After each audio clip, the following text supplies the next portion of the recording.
ভাই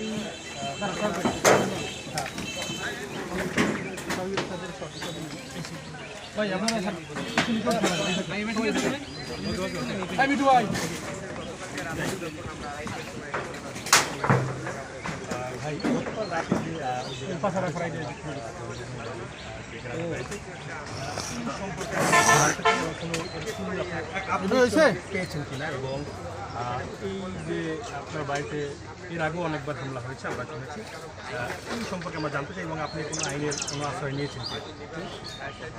আইনের আশ্রয় নেওয়া হয়েছে থানা থেকে তদন্ত অফিসার আসছিল।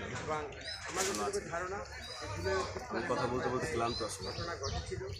আমি তো আসলে জুলাই আগস্টের ফ্রন্টের একজন ধানমন্ডি ফ্রন্টে ছিলাম। রাতের আধারে আগুন তারা লাগাতে পারে এবং তাদেরও কথা ছিল যারা ধানমন্ডি ভর্তি করেছে তাদের ঘর বাড়ি জ্বালিয়ে দেওয়া হবে, এটা আপনারা জানেন। এটা তো দিনের মতো পরিষ্কার কীভাবে হতে পারে?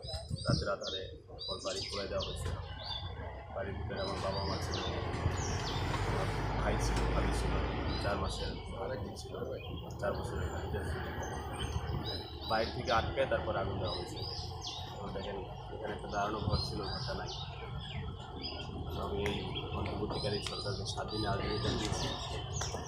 7 দিনের ভিতরে দোষীদের শনাক্ত করে আইনের আওতায় আনতে হবে এবং আমার ঘর